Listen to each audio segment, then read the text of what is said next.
We're at the Jersey Shore today. And we are hungry. We're at Tim McClune's Rum Runner. We're not only going to check out the restaurant, we're also going to check out the kitchen and the bar. We'll be back right after this.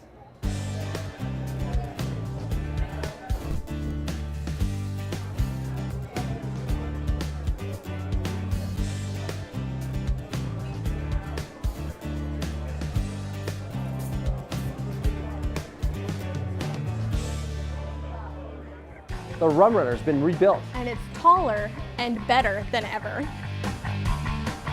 An absolute staple in the tiny town of Seabright, the Rum Runner has been the flagship of McClune's restaurants for 30 years. Built on the barrier island between the Navesink River and the ocean, the newly raised restaurant is a bounty of breathtaking views.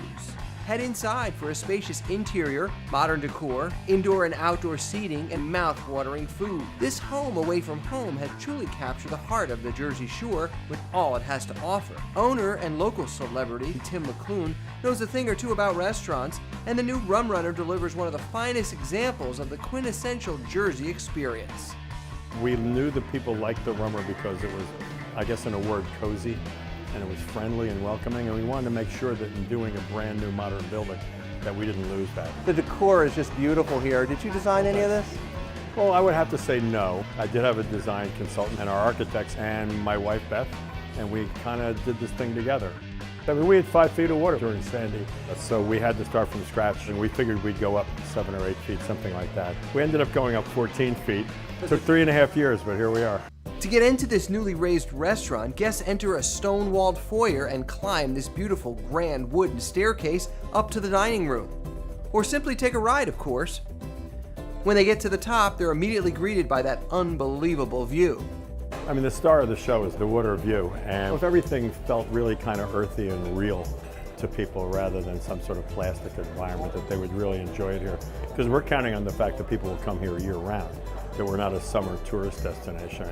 So I had to make sure that we have this fireplace here that works on both sides, that it was warm and inviting in a year-round environment. As far as our south deck, our deck at the Rum Runner was what made that place go, the outside dining. And we knew we couldn't replicate that. But what we wanted to do is have a year-round location. All the doors fold back, so you can get that inside-outside kind of thing. There's a lot of openness here too. Because they're trying to give every linear inch of water view that we could, and people love it. It used to be you'd walk into the bar, you were facing a wall, but now the freestanding middle of the room kind of bars are really what people like. I think it creates at least the illusion of having interaction with other people instead of just sort of sitting there. So inside the building we wanted to have a really big welcoming bar, and a lot of people have dinner at the bar. It's why you'll no longer see on bar tops all kinds of rails and things.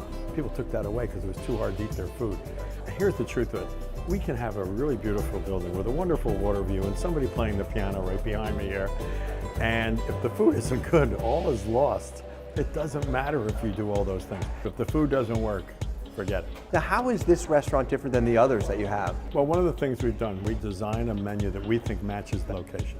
So everywhere they go, they will find some things in common, like we serve our lobster bisque everywhere. But for the most part, you'll see individual dishes that are just at that place. And I think that's what makes us have followers, because they'll have a different experience in each one.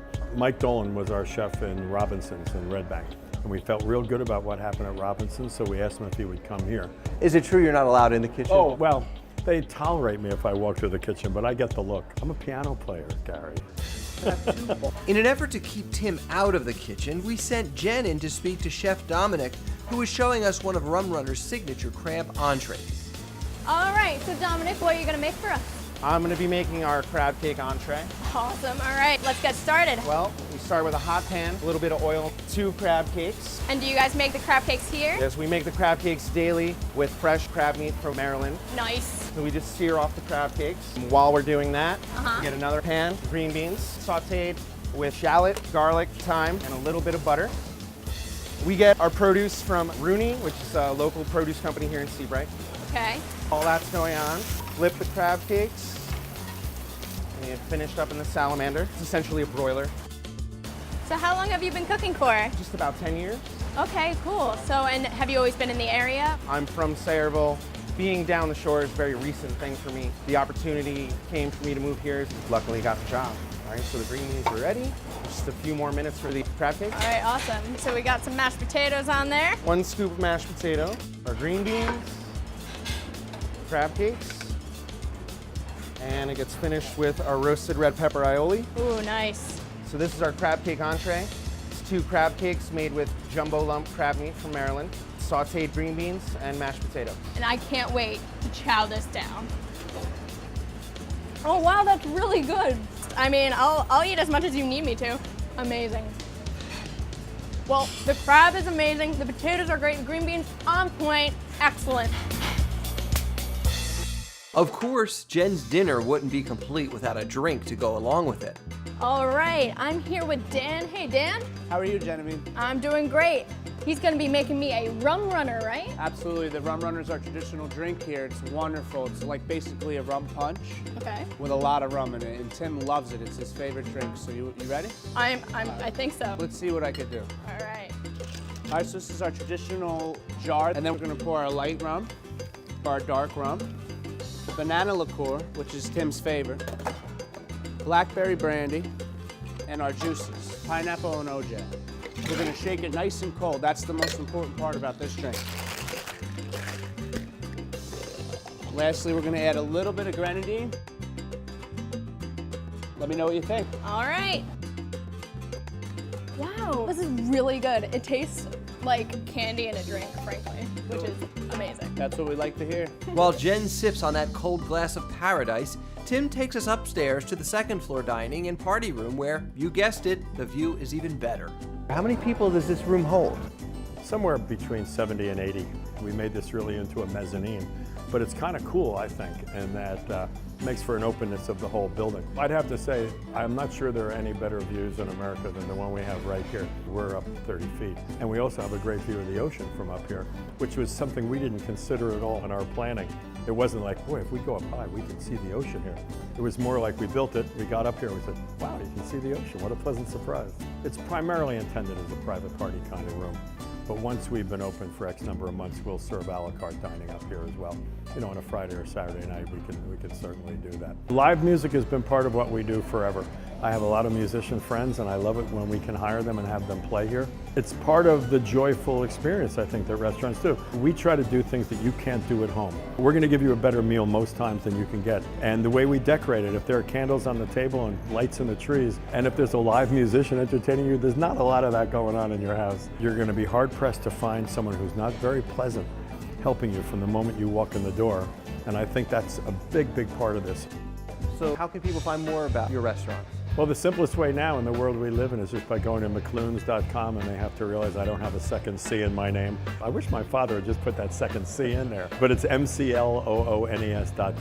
The main thing we were trying to accomplish here was to not have a demographic in the building. That's always been our goal from the beginning, that you couldn't say who it is that goes there. That the demographic is just people who want to go out for a nice time, feel that they're in a really pleasant environment, and let's just see if we can have a large number of people find a home here, which is what you really want to have happen. That food was phenomenal and that drink was on point. You know, with Tim, you always expect the best. And the view is fantastic. Everyone's got to come to Tim McCloon's Rum Runner here in Seabright. We'll see you there.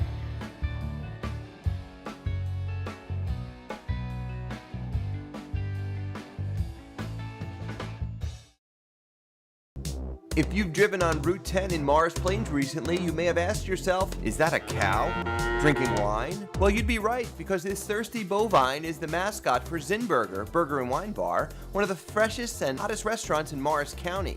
This modern, upbeat, and beautifully designed space is the perfect spot to get yourself the perfect burger. Oh yeah, they've got burgers, juicy, thick, covered in toppings, and flying out the kitchen as fast as hungry guests will devour them.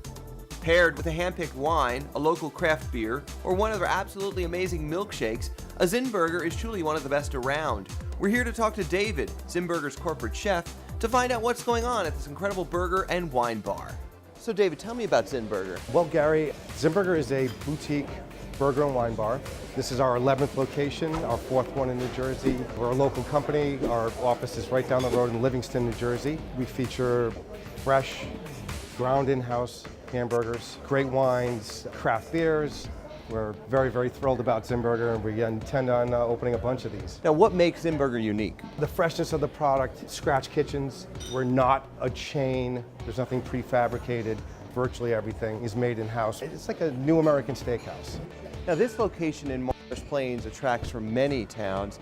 Tell me, why'd you pick Morris Plains? Our owner is a New Jersey native, and it was very important for him to have his neighborhood restaurant. It's, again, our first freestanding Zinburger that there is, and just the area is just unbelievable. The traffic we're getting is pretty dramatic.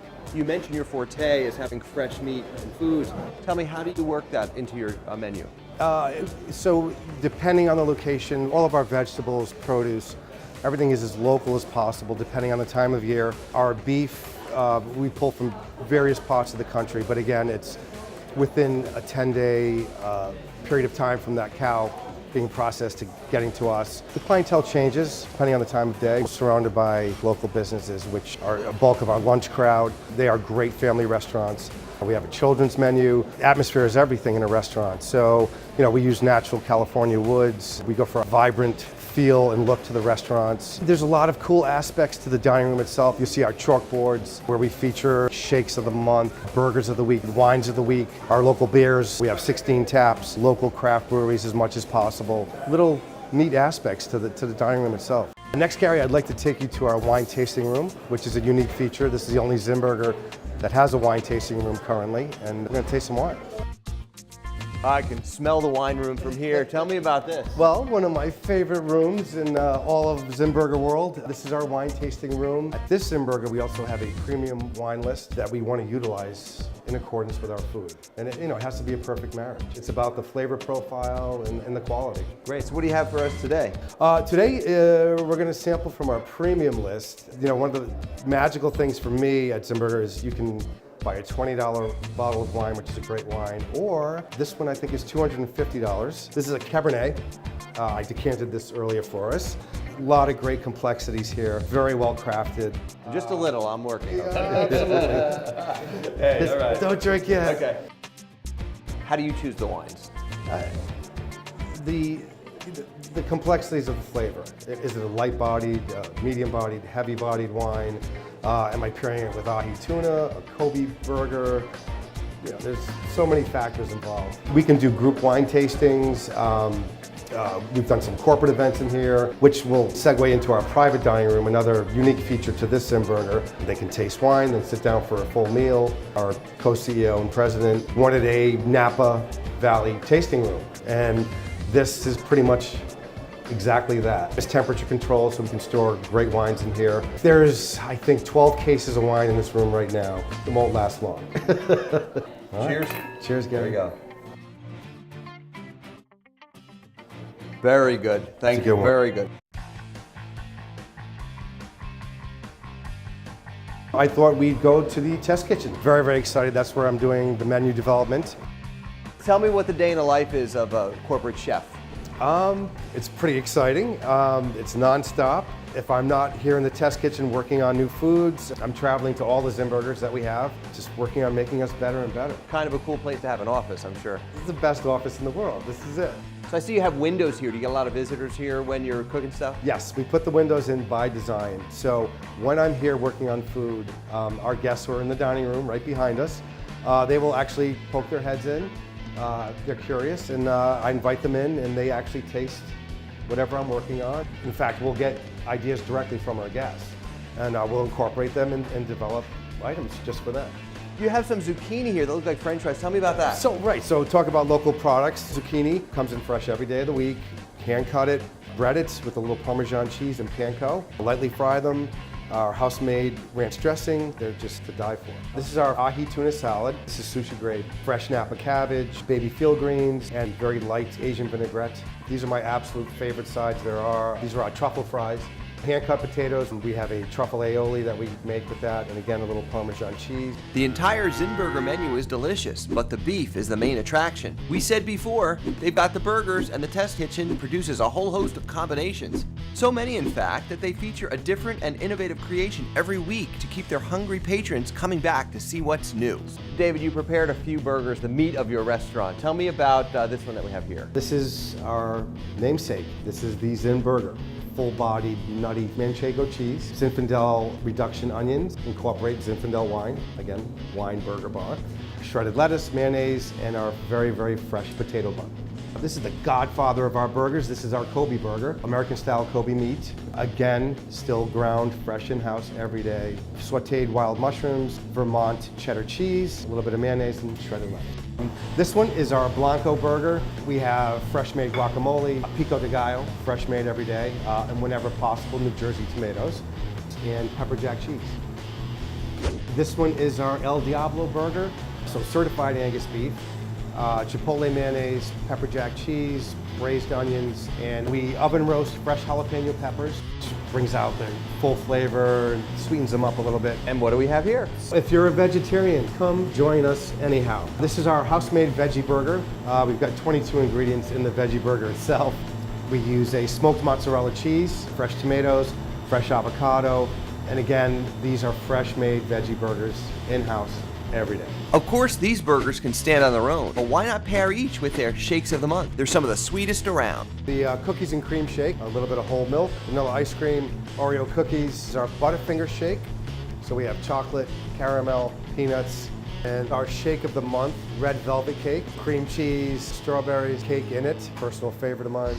Now that David's laid out the full spread for us, there's nothing left to do but take a bite of these amazing burgers.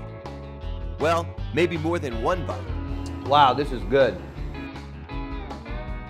Now, how many burgers will you make before you get the right one when you're doing it in the test kitchen? Oh, we could make anywhere from several dozen to a couple of hundred before we get it just right. You know, I can tell it's fresh. Do you have any freezers around here? We have a very, very small freezer space for our ice cream only. Oh, so you don't put meat in the freezer? No, it's always fresh meat, never ever frozen, never. So how many people can you seat here? All together with the patio space, the private dining room, we can seat about 219 people. So how can people find more about Zinburger? The best way is to go to our website, Zinburger East. All our location information is there, all of our addresses for every location throughout the country. Zinburger offers a sophisticated burger option and a great selection of pairings to go with their incredible creations. This hotspot is an absolute must-try for all New Jersey burger and wine lovers. Well, thank you so much for having us and good luck here. Thanks for coming, Gary. Really appreciate it. And thank you for watching. We'll see you again next time.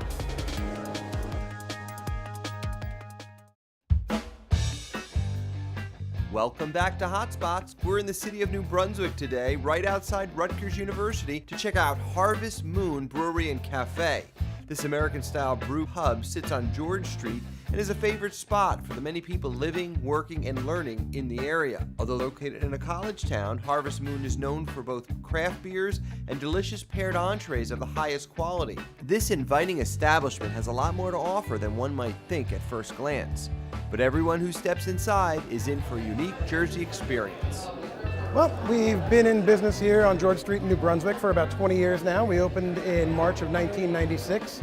The place changed ownership in 2004. I've been here since 2003 running the kitchen, and we've been a fixture on George Street here for nearly 20 years now. When it was originally constructed, they did it with an English pub kind of theme in mind, and while the colors have changed over the years and everything, we still kept some of the original stuff, like our old wall of the original brews that the Moon had, and the copper top bar and things like that. Those are little accents that the customers love that we've kept around. Plus, we also tried to go a little bit more industrial with all the stainless that we have in the brew house, trying to play off of that. An industrial yet warm feel, so that's where we're going with this. We have Johnson & Johnson World Headquarters, the State Theater down the street. We have Rutgers faculty, more than students actually. We have the courthouse right down the street. Anyone who comes into New Brunswick is pretty much a target for us. Harvest Moon owes a large portion of its popularity to the fact that their in-house brewery delivers craft beers year-round. We actually make everything in-house. Our brewer, Kyle McDonald, has been with us for going on 8 years now, and he's been doing a fantastic job at trying to keep on top of trends, plus making all of our old staples. We have guest taps come on from other New Jersey craft breweries. We're not stuck up and snooty enough that it's only our beer. We like to kind of promote the whole beer scene in New Jersey. Beer isn't the only thing bringing in customers. Chef Tank offers an unbelievable menu. Well, my wings have been written up in the Asbury Park Press and the Star Ledger several times, plus the Daily Target. Rutgers kids do tend to love the wings around here. But I try to keep it with pub food for the pub crowd, you know, your wings and burgers and chicken wraps and sandwiches and such. And then I also have a little more upscale menu. So we try to do some nicer things as well, which people find are pleasantly surprised when they come in here because they think it's just a burger joint, and we're so much more than that. Downstairs we have all of our televisions, the bar crowd area. This is a much quieter room. It's a little nicer than the pub atmosphere. This is more the restaurant section. So this is not just overflow crowd, this is also where if you're coming out to have dinner and go on a date maybe, you want to actually be able to sit down and have a conversation. We also have the ability to separate part of it off for private parties if they, if people want. Now, can we go in the kitchen and take a look at one of your dishes? Sure, let's see what we can get going. I've been cooking for 23 years now. It is still a passion of mine. I mean, it's still my #1 passion.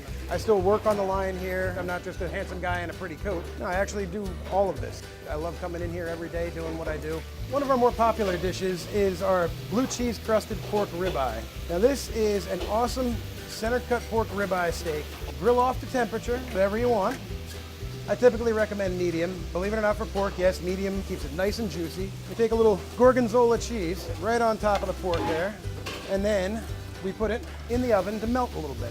Now, do you deal a lot with New Jersey products? When I can, especially in the summer, being the Garden State, we do end up getting a lot of Jersey produce in when it's in season. Right now we also work with Rutgers Farm because we give them our spent grain from the brewing process. They feed the pigs with that. And then when I do special events, I'll actually go to the Rutgers Farm and pick out different portions and whatever they happen to have available at the time. Here we go. We got a little heavy cream reducing. To that, we're going to add a little baby spinach and let that wilt a little bit in the cream. And to that, we are going to add everyone's favorite, a little chopped bacon. More bacon, more better. We take our risotto, which we par cook ahead of time and finish in the pan. And when making risotto, it always helps to finish with a dash of Parmesan cheese, just to really cream it up a bit. And out comes our nice creamy risotto. Then we go back and get our pork, which we left in the oven. Place that on there like so. Here we have some roasted garlic broth. Yep, a couple chives on top, and voila. It's our gorgonzola crusted pork ribeye with spinach and bacon risotto and roasted garlic broth. When preparing a menu, Mike confers with Harvest Moon's head brewer, Kyle McDonald, to figure out which offerings pair off nicely with what he's currently brewing. We usually sit down and I'll start bouncing food ideas off him. He'll tell me what he's thinking about brewing, and then I can start coming up with food ideas. When you're brewing 10 barrels of beer, that's an awful lot. So it's a lot easier for me to change what I'm doing to suit what he's got going on than the other way around. The star of Harvest Moon's experience is both the amazing craft beers and drinking them. Kyle makes sure he's got the best brewing at all times. All right, Kyle, how do you have like the coolest job in New Brunswick as a head brewer? Tell me, how'd you get that job? To be perfectly honest with you, just being in the right place at the right time. I started off in a brewery in Iowa. I was there for about a year. Moved here and kind of walked into that position and was here for about 2.5 years, and then for the last almost 6 years now I've been the head brewer. We usually try and keep between 8 and 10 of our own beers on tap. It's kind of a rotating selection depending on the season, maybe customer requests, certainly my mood and what I'm kind of feel like brewing or whatever new idea I come up with. We have a couple staples. We have a Kolsch beer that's our light beer that we always try and keep on. We usually have some wheat beer on tap, and then from there it can kind of go in any direction. And you'll usually find an IPA, a pale ale, double IPA, some imperial stout, some sours that's really popular now. So it's just kind of a constantly rotating list of beers. Really the key to pairing is to kind of match. You don't want to take blue cheese and pair it with a light beer because the blue cheese is going to overpower the light beer. So it's really about finding that balance between the appropriate amount of flavors in the beer and the food to pair together. Great. Can we take a look at where you work? Absolutely. Follow me. This is where most of the action happens. This is a working 10-barrel brewery. A barrel is the equivalent of 2 half-barrel kegs that you're accustomed to seeing, so that's the size of our system. You see 3 tanks up here in the brew house. The first one is the mash tun. That's where we take the grains and steep them in hot water. Then we transfer the sugary liquid, which we call wort, from the mash tun over there into the kettle here. In the kettle, we then boil the wort. It's where we traditionally add the hops into the beer. So once we're done boiling here, we transfer it downstairs through these heat exchangers, and then we transfer it downstairs into a fermenter where we have yeast waiting. Typical ale fermentation is about 2 weeks. And then the beer is ready to be filtered and put on tap. And the beer goes from the fermenters downstairs into 10-barrel serving tanks that are directly connected to the taps. So the beer gets served directly from those, and we also have 4 keg lines that we can serve beer on as well. Second Thursday night of every month, we host our monthly cask night. The second Thursday of every month, 5:30, we tap a cask. It's usually one of our regular beers with some sort of special ingredient or treatment added to it. Today we have our Luna Double IPA that had an additional amount of Galaxy hops added directly to the cask. Other things I've done is imperial stouts and added vanilla beans or added cinnamon and maple syrup to pumpkin ales, things along those lines. It's just a fun way for me to play with the beer in a smaller scale and add some unique ingredient. And it's also a great opportunity for the customers to get to try something unique, something one-off that they aren't going to see regularly from us. How's it? Very good. With over 20 years, Harvest Moon has perfected the brew pub experience in New Brunswick with a unique style, tempting brews, and delicious foods. If you find yourself in Hub City, stopping here is a must. When we return, we'll head to Bergen County to show you one of the greatest gathering places in Pagoda, the 101 Pub. Stick around, we'll be right back.